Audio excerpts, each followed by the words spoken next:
When Mark Twain was an old man, someone came up to him and said, "Mr. Twain, do you believe in infant baptism?" Mark Twain answered, "Sure, I believe in it. I have personally seen it done." I mention that because I want to be clear what I mean when I say that I do not believe in bioethics. Certainly there is such a thing as bioethics in the sense that there are centers and foundations dedicated to it. It is something that you can get an advanced degree in.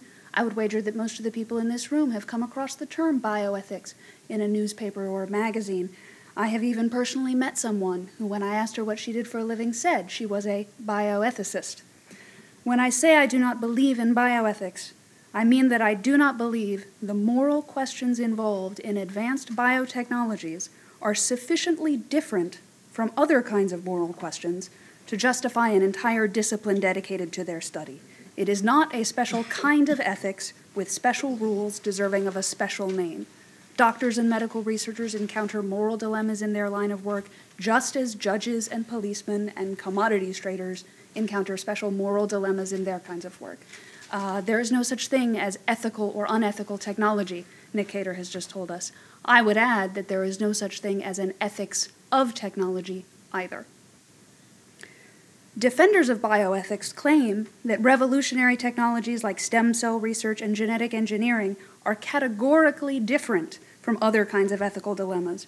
And if we create a separate discipline for people specializing in scientific moral dilemmas, we will get outcomes that are more ethical or at least more consistent than if we simply take each new dilemma as it comes along the way we do with other fields like police work or the law. This attempt to create a specialized ethics for technology is contrary to the principles of the Enlightenment, and more importantly, it doesn't work very well. In practice, attempts to create an ethics of technology have been useless at best and positively harmful at worst. Bioethics is just one example of this failure, but since it's the clearest example, we'll start there. First, I should explain a little bit about what bioethics is for those of you who may not be familiar with it. The bioethics movement is only about 50 years old. It started in the late 60s as a response to two developments, one scientific and one cultural.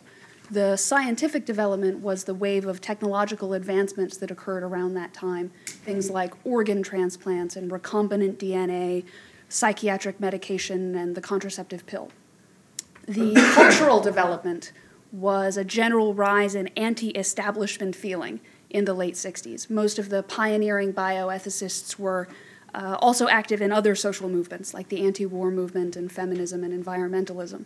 And just as they thought that politicians could not be trusted to prosecute a war and companies could not be trusted not to poison Mother Earth, doctors could not be trusted to deal well with their patients without outside supervision, and same for scientific researchers.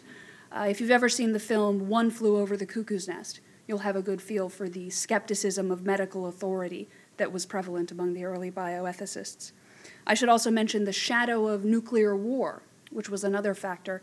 There was a sense among bioethicists in the early generation that nuclear weapons had been handled badly from an ethical point of view, that because of the secrecy involved in wartime, the public had never been given the opportunity to weigh in on whether or not they wanted their government to be involved in this kind of research.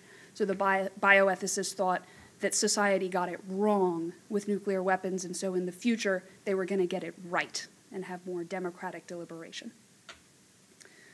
From the very beginning, bioethicists overestimated, or you might even say over-dramatized, the extent to which technology was revolutionizing the ethical conversation.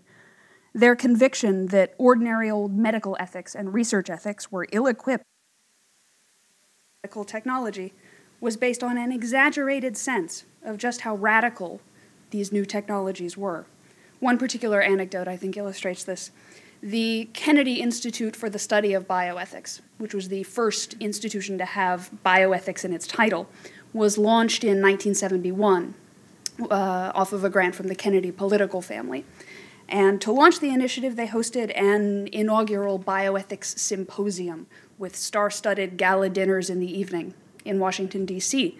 In addition to senators and bishops and professors, the guest list included both Germaine Greer and Mother Teresa.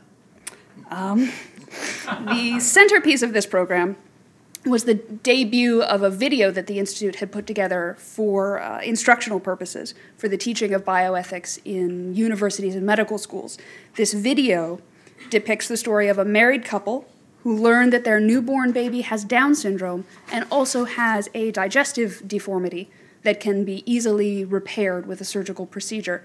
But in the video, the parents tell the doctor not to proceed with the surgery because the child has Down syndrome, and the baby is shut away in a side room and denied food and water for 15 days until it perishes.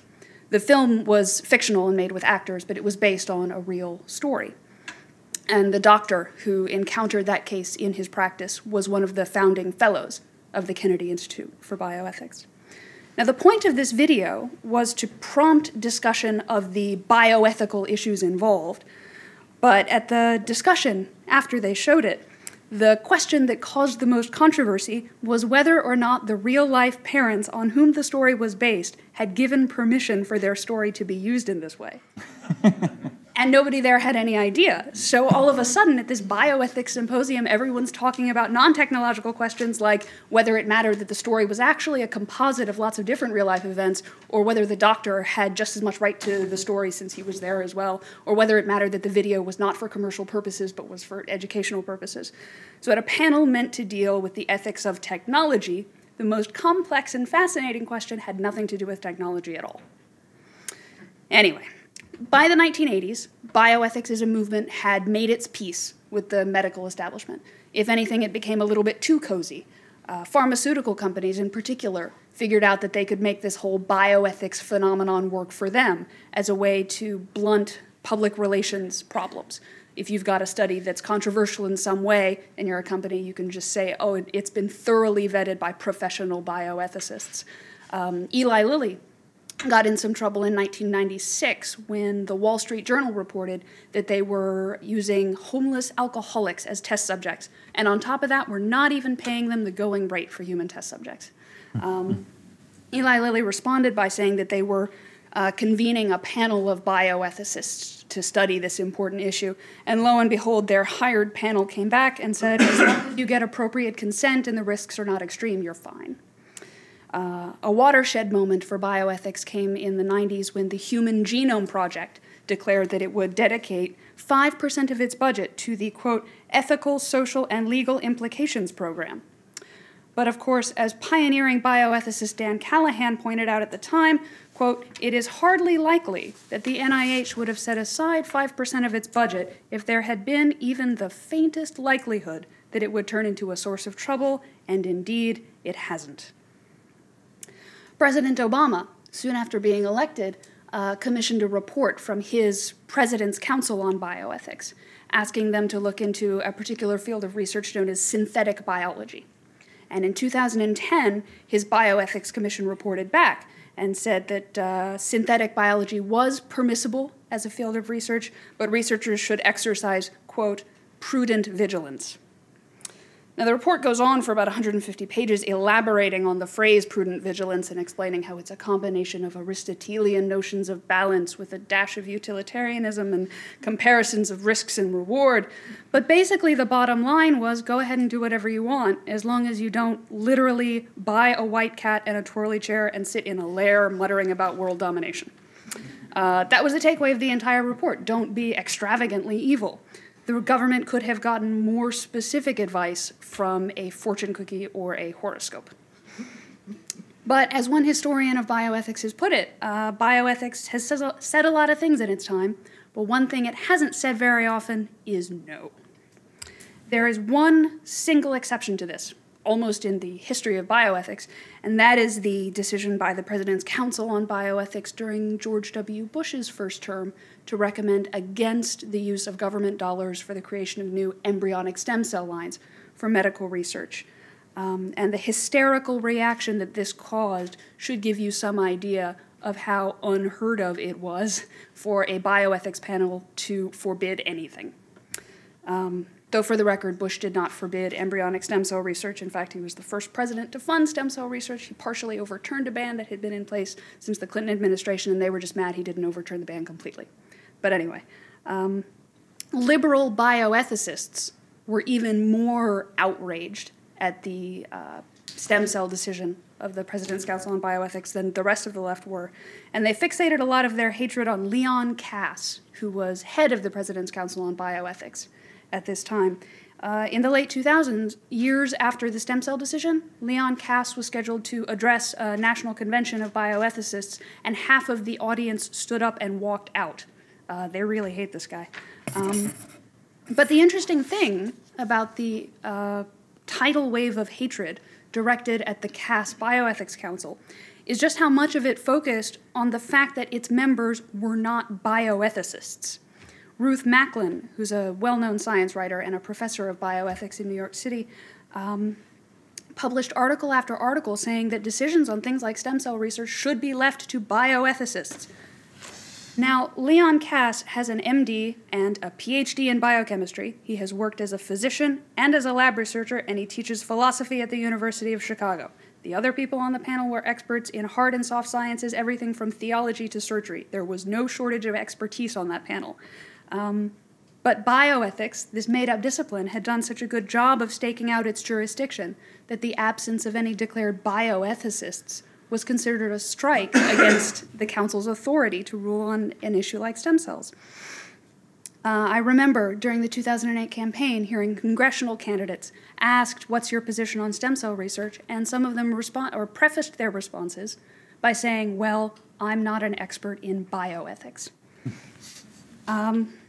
So looking back at the 50-year history of bioethics, it seems to have gone from one extreme to the other, from being so hostile to the medical establishment that no doctors or researchers will listen to them, to being so cozy with the medical establishment that it never says no to them.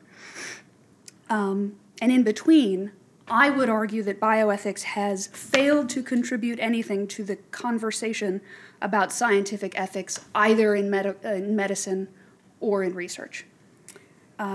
The dream was always that bioethics would come up with some kind of framework for considering the dilemmas posed by new technologies, that it would transform medical ethics and research ethics from a vague set of professional traditions into something more systematic.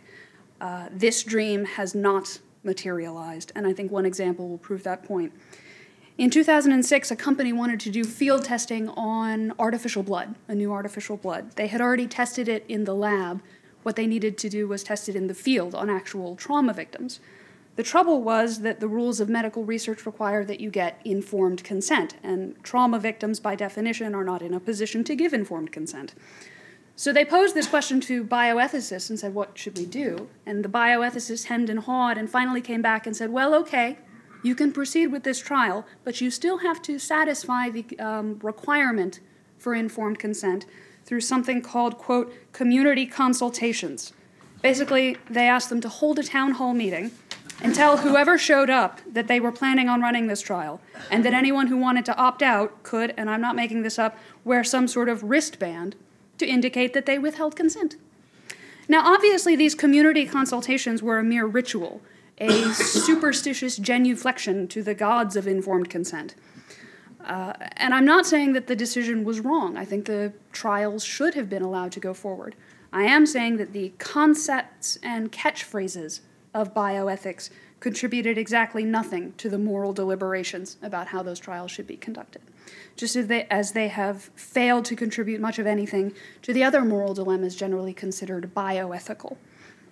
Things like, is it ethical to withhold treatment from a child who's born with a disability, or from a patient, an elderly patient whose condition the doctor perceives to be hopeless?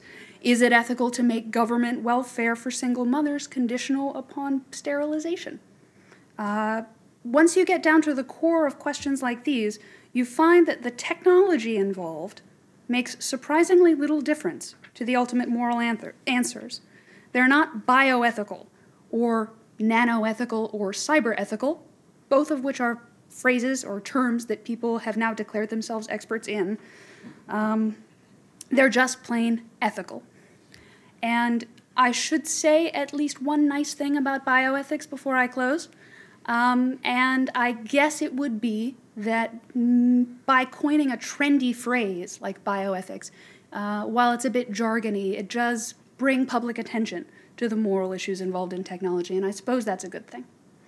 But anyway, that's my case for why bioethics as a term is fundamentally useless, And I will close by adding why I think it's contrary to Enlightenment values as well. One of the central themes of the Enlightenment is its anti-clerical streak. Even the Scottish Enlightenment, which is not anti-religion in quite the way that the French Enlightenment was, is still anti-clerical in the sense that they didn't think that man needed a priest to mediate his relationship with God. But this anti-clericalism wasn't just directed at the church. It was directed against clerices of all kinds. That is, any exclusive caste that tries to rope off some area of expertise and then tell the rest of us that such matters are not ours to be concerned with. Most attempts to articulate an ethics of technology, including bioethics, have been attempts to create exactly this sort of clerisy. It is our job to resist any attempt to tell us that scientific ethics is none of our business and should be left to the experts, or additionally any attempt to say that technology makes certain issues exempt from moral or ethical consideration. Obviously, if you want to form an opinion on something like stem cell research, you should research the facts. You should become acquainted with the facts of that issue, just as you should for any political or ethical issue.